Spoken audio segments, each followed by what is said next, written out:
लेकिन सर ने बहुत अच्छी बातें कही, तो मैं भी थोड़ा सा आपको शिक्षा के महत्व पे बताता हूँ। कि शिक्षा के संबंध में अलग अलग लोगों ने अलग अलग बातें कही है।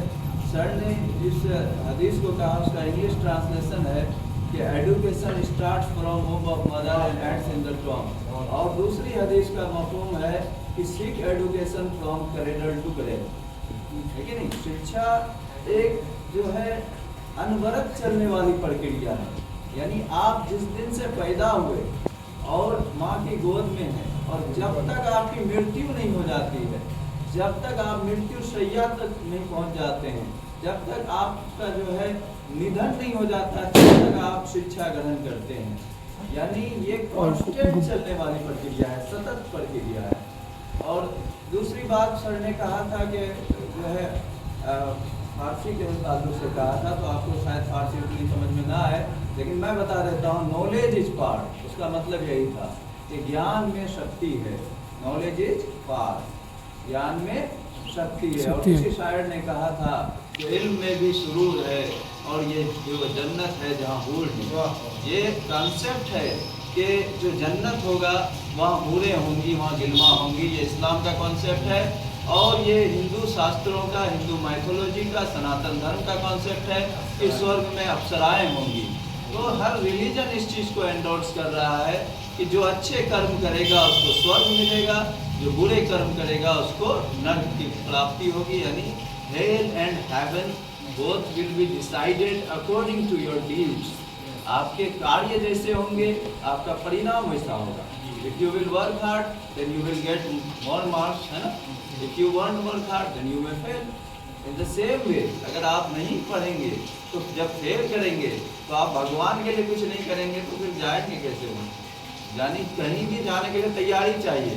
परीक्षा में जाते हैं तो परीक्षा की तैयारी करके आप परीक्षा भवन तक जाते हैं। तो आप भगवान के पास जब जाएंगे, आपने कुछ तैयारी ही नहीं की है आखिरत की, अंतिम समय की, तो फिर कैसे होगा, है कि नहीं। और भगवान के प्रशंसा में तो बहुत लोग बहुत कुछ करते हैं। हर धर्म में जो है ये कब होगा, जब आपके अंदर शिक्षा होगा, जब आपके अंदर ज्ञान होगा। अस्तो माँ सद्गमय तमसो माँ ज्योतिर्गमय मृत्यु और माँ अमृतम गमय, है कि नहीं। ले चलो माँ असत्य से सत्य, असत्य से सत्य की ओर, है ना। तमसो माँ ज्योतिर्गमय, अंधेरे से प्रकाश की ओर, मृत्यु और माँ अमृतम गमय, है ना, मृत्यु से अमृत। तो ये हर धर्म ने कहा है। इसी को अरबिक में कहा गया है अल इल्म हयातुन अल जहल मौतुन, यानी इल्म जिंदगी है और जहालत मौत है। तो एक इंसान जिसके अंदर इल्म है, शिक्षा है, उसके अंदर जिंदगी है। और हमारे देश के संविधान निर्माता, the architect of Indian constitution, जिन्होंने article 32 right to remedies act को कहा है heart and soul of Indian constitution, भारतीय संविधान का जो हृदय और आत्मा है, बाबा Saheb Bhimrao Ambedkar, first law minister, है ना। उनकी पहचान बहुत है, वो एन इकोनॉमिस्ट हिमसेल्फ, बहुत डिग्रीज हैं उनके पास, बहुत बड़ा जो है एक आंदोलन उन्होंने किया उस जातीय व्यवस्था के खिलाफ, उस वर्ण व्यवस्था के खिलाफ जो ब्राह्मण, क्षत्रिय, वैश्य और शूद्र में फर्क करती थी। बाबा साहब भीमराव अम्बेडकर ने अपने नाम में अम्बेडकर लगाया। अम्बेडकर का अर्थ होता है सम्मानित, रेस्पेक्टेड, इज्जत, मोहतरम। उन्होंने उस व्यवस्था के खिलाफ जाकर अपने नाम में अम्बेडकर लगाया था और वो खुद को खुद से अम्बेडकर कहते थे। इसको पर्सोनिफाई करना कहते हैं, इम्पर्सोनाइजेशन कहते हैं इंग्लिश में। यानी अगर मैं सर हैं सर की मौजूदगी में कर रहा उसको शख्सियत परस्ती करते हैं, खुद परस्ती करते हैं, अपनी तारीफ अपने से करना। और हिंदी साहित्य में इसको आत्ममुग्धता कहते हैं। कोई इंसान अगर अपनी प्रशंसा स्वयं करे तो वो आत्ममुग्ध है, ठीक है नहीं। मैं अगर ये कह दूँ, हालांकि मेरी ये प्रवृत्ति नहीं है और किसी शिक्षक की ये प्रवृत्ति नहीं होती है कि मैं जो है सर्वश्रेष्ठ शिक्षक हूँ, ना ये प्रवृत्ति होनी चाहिए। बल्कि मैं तो कहता हूँ कि मैं लर्नर हूँ, मैं आपके जैसा छात्र हूँ, मैं आपके जैसा तालिब इल्म हूँ। जिस दिन आपने अपने आप को ये मान लिया कि मैं ज्ञान से भर गया हूँ, उस दिन आपके अंदर जिज्ञासा, सीखने की इच्छा नहीं रहेगी।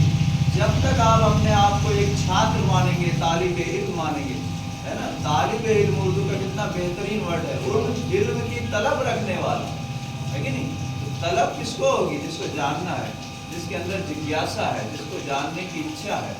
तो आपको जब तक जानने की इच्छा नहीं होगी तो आप जानेंगे कैसे। तो शिक्षा वो है जो आपको ईश्वर का ज्ञान कराता है। और शिक्षा के संबंध में मुझे जहाँ तक लगता है यहाँ पे इतने विभूतियों और इतने डिग्निफाइड डिग्निटरीज हमारे डी.के. मेहता सर हैं, नादिर सर हैं और प्रोफेसर यसीउद्दीन सर हैं जो कि परचेन के प्रोफेसर हैं। इतने डिग्निफाइड डिग्निटरीज की मौजूदगी में मैं कहता हूँ कि वाणी के डिक्टेटर कबीर दास से बेहतर किसी ने जो है शिक्षक को श्रद्धांजलि नहीं दी। क्या कहा, गुरु गोविंद दो खड़े काके लागू पाए, बलिहारी गुरु आपनो गोविंद दियो बताए। यानी गुरु और गोविंद जब दोनों मेरे सामने खड़े होंगे, गोविंद मतलब ईश्वर, दोनों मेरे सामने खड़े होंगे, मेरे सम्मुख होंगे, तो मैं असमंजस में होऊंगा। I will be in the state of dilemma. मेरे साथ जो है असमंजस की स्थिति होगी, दुविधा की स्थिति होगी कि मैं किसके चरण स्पर्श करूं।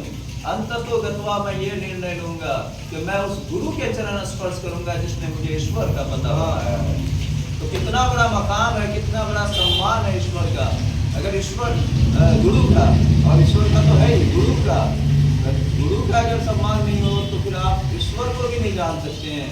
वो गुरु है जो आपको ईश्वर तक पहुंचाता है कि नहीं। ये हर धर्म ने यही कहा है शिक्षक के सम्मान में। शिक्षक क्या है, समाज के शिल्पकार हैं। शिक्षक वो है जिसके हाथ में सृजन भी है और विनाश भी है। शिक्षक अगर आपको सही ज्ञान दे दिया तो वो सृजन है, शिक्षक ने आपको गलत ज्ञान दे दिया तो वो विनाश है। और इसीलिए आपको सही ज्ञान का होना बहुत जरूरी है।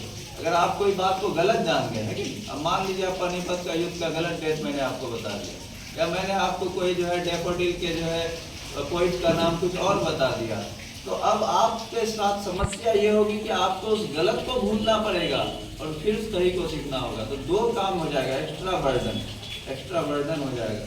इसलिए आप सही को पहले बार जान लीजिए, वही बेहतर है कि नहीं। Thank you.